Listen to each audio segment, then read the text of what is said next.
Hello and welcome to my world. I'm of course Fred Kaz, and as you may know, 7 nights a week I stream live over on Twitch. The link to my Twitch channel can of course be found in the description below. If you're watching this on another platform, I'm the only Fred Kaz that is on Twitch. With that said, earlier this week we finished Final Fantasy 15, making it the 28th game I finished this year live on Twitch. And when I say finish, that means just getting to the end credits, beating the final boss, etc., etc. So in terms of hours of me finishing the game and considering how much time I spent doing side quests and just generally messing around, it took me 64 and a half hours, give or take, and I was level 65 at the end of it. If memory serves me right, I did get a screenshot of the certificate of achievement for finishing the game, but I haven't looked at that since Tuesday night. In terms of how much fun this game was, Final Fantasy 15 was a lot of fun. The grand scope of basic of how big everything is up through chapter 8 in terms of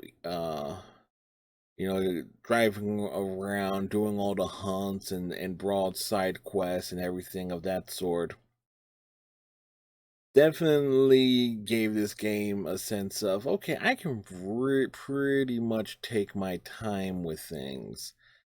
And there was no real sense of urgency at all, even with how this game begins with the Empire invading Insomnia and Noctis and the crew basically going on a glorified road trip. There wasn't that real sense.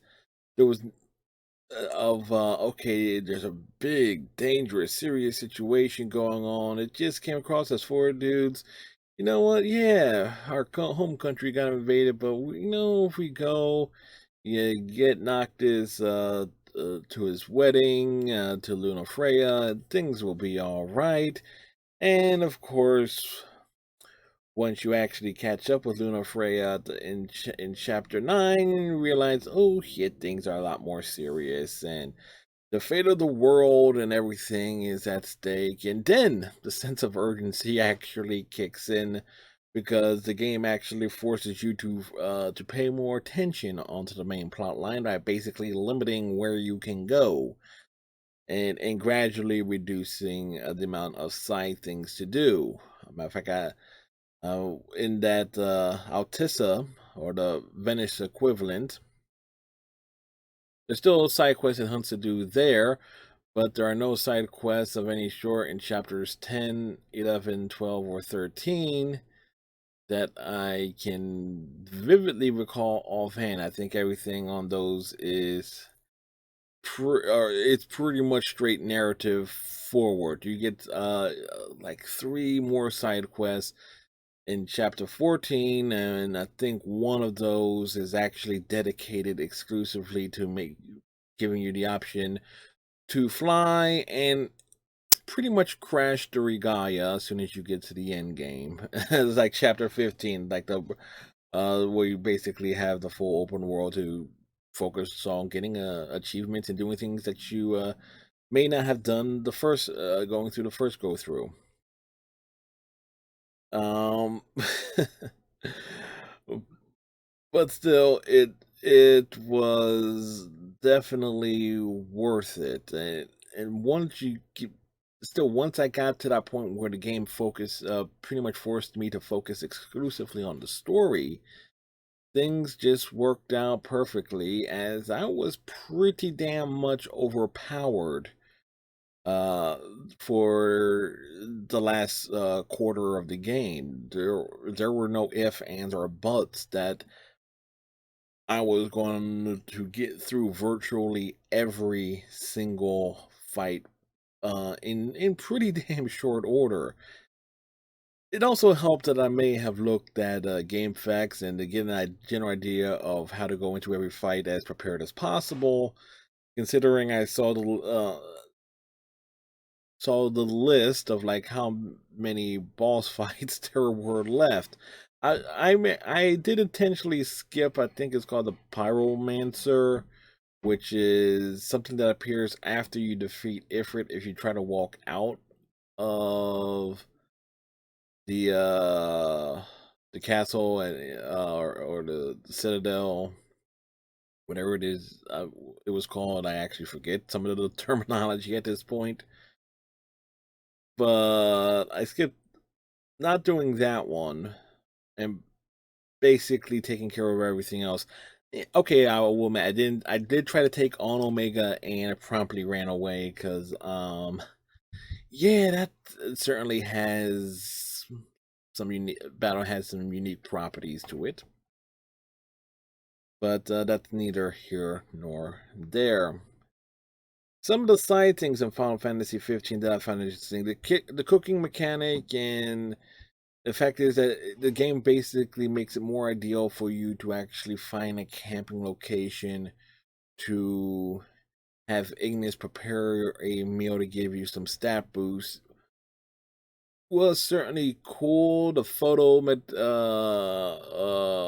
photography thing was also pretty interesting in and of itself, as it actually has an in-game point. You actually get to take one picture as being not only Noctis's in-game photo that he takes with him when he makes his sacrifice, uh, but it's also the photo that is used for your certificate of achievement. So that's kind of nice. And actually, if I knew that firsthand, I actually would have focused on a lot of the more group shots and try to and take more photos in and of themselves. But it's what you end up knowing after the fact that kind of warrants a playing a new game plus. But again, that's it's like there's certain things you don't know when you're trying to do a blind playthrough with as limited a referral to guides as possible. And I didn't really need a guide until until I try to figure out what was involved in the final push of the game to actually reaching the end credits. Now, as it relates to emotional impact, I am, as most people know, I am not the biggest fan of Final Fantasy VII, and so uh, when I hear people talk about how big the emotional impact was with its musical score and the death of Aerith or Eris, depending on your pronunciation preference, it's like I always thought that was very much overrated and worth joking about. Final Fantasy 15 kind of has almost a similar problem with it in that the death of Luna Freya, taken within the context of the base game, and going with what's involved with the base game, um there really was no proper context to it, to the death of Luna Freya at the end of chapter 9. There was nothing there to actually warrant that me as a player to actually feel anything, because we basically did not know who the hell she was, outside of a handful of flashback cutscenes that popped up uh, when you reach certain story points. You didn't really get I personally did not get the significance of everything associated with Luna Freya's character as related to Noctis until well after the fact. Until after the big revelation that the Oracle was actually Shiva, which was actually a nice touch there. In conveying everything as relates to how Luna Freya felt about Noctis, and you actually got his character to open up emotionally a lot more, and it actually gives the ending a little bit more when you see them together in living out their final fantasy in the world beyond. Pun intended, actually. It well, that definitely had some emotional significance and everything. It's it's the stuff with Lunafreya at the end of chapter 9 where it just feels disconnected. Now, friend says that there is expanded content, that it provides more substance to Lunafreya's character. But considering I was totally unaware of this expanded content, and B, often am going by what's in the game and what's in front of me as relates to how I emotionally connect with characters and the story. There just wasn't anything there, and in terms to in this game's blatant attempt to provide to try and recreate the infamous Aerith moment from Final Fantasy VII. Again, that's just my opinion. In terms of an antagonist, Arden basically being a king who was denied. Arden definitely presented an interesting antagonist. He wanted you to succeed and basically put him in a position to be himself in a position to be defeated. Uh, so it was. I mean, he nearly succeeds in his goals. Everything does end up going the way he wants it, but at the same time, he sets up his own downfall. So, which is kind of how an antagonist is supposed to work, he, where the villain is, everything is going their way, and that the hero saves the day when things are the bleakest. So Arden definitely provides uh, a strong villain, very charming villain too. In terms of how Arden is designed and his mannerisms and everything, somebody at Square Enix took a big look at Tom Baker's Fourth Doctor and said, basically did that. You could definitely see Arden traveling around in a TARDIS, dealing with Daleks and eating jelly babies all the way through, because that's how Arden comes across, as being a very charming villain, where you knew he's the Chancellor of the Empire, yet he's giving our heroes major assistance from time to time, and when the truth is revealed, everything all the proverbial blocks fall into place. So he definitely ends up being one of my favorite villains of any game I have uh finished and played.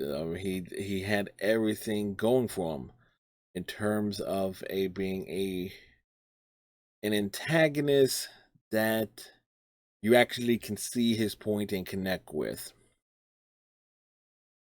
Let's see if there is anything else I want to talk about. No, nope. I think I've ranted about this long enough, given my thoughts, reviews, and everything, and my final thoughts. So with that said, we'll wrap up this video here. If you played Final Fantasy 15, what are your thoughts on it? Um, and I am still going to be playing Final Fantasy 15. I am going to do the DLC content at some point in time on stream, like there are the 4 expanded episodes, 3 that focus on Gladios, Ignis, and Prompto, and I think the Marshal also has, or someone has, I forget what the 4th one is at this point. Maybe I should have paid attention to that list, but I am going to stream those at some point in time. But in the meantime, my gaming attention in terms of what I stream is going to end up really focusing on other things and giving Final Fantasy 15 a stream break. So till next time, my friends, and you are my friends, tighten your friendship bracelet, walk your hang down, and we see you next time. Bye.